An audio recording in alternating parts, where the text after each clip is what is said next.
Hello, this is Bill again. I told you I was coming back with a, a video on Moses, but first I want to go over a couple of things.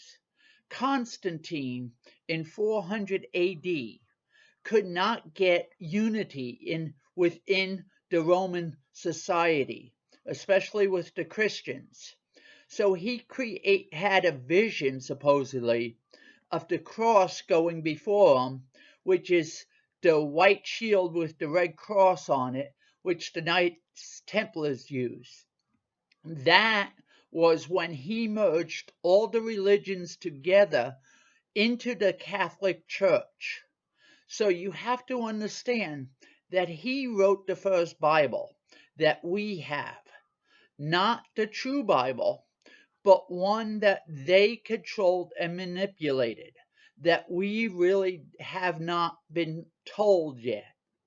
So if you do your studies, you could read about some of that. There's a book called The Two Babylons.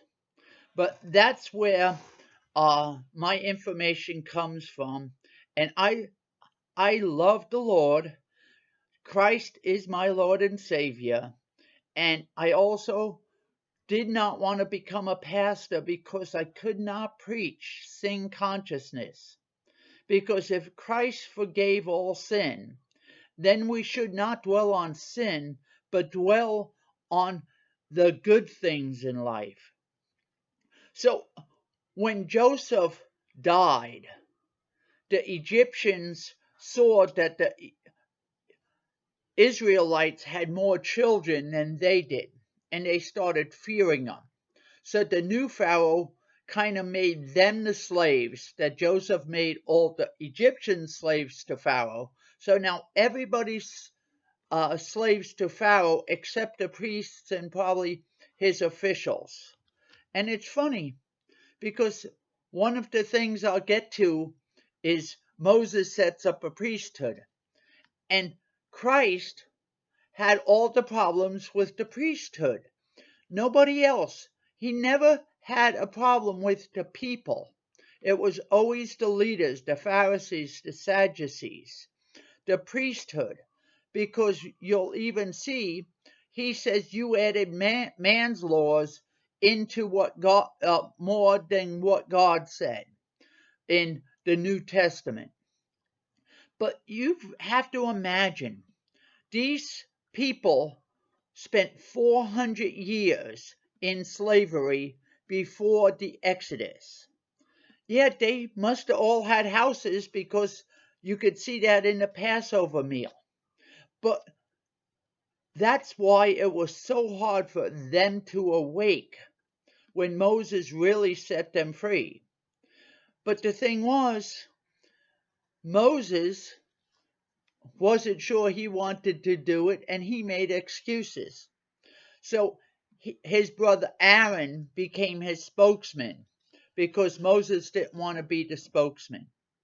And it's funny when God says we are one with him.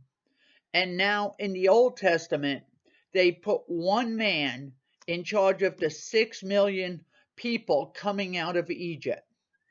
Now, one man is leading the people, and most of the people did not want to listen to that one man. So God instilled 70 elders. But it's funny because we're at a time with this P thing going on that people are in awakening. I don't want to say it's the media's fault, but I don't listen to the media, so I don't know what they're saying. But a lot of people say it's not good. So as I get into this story with Moses, which will be the next video, but I want to give you some background before I got into it.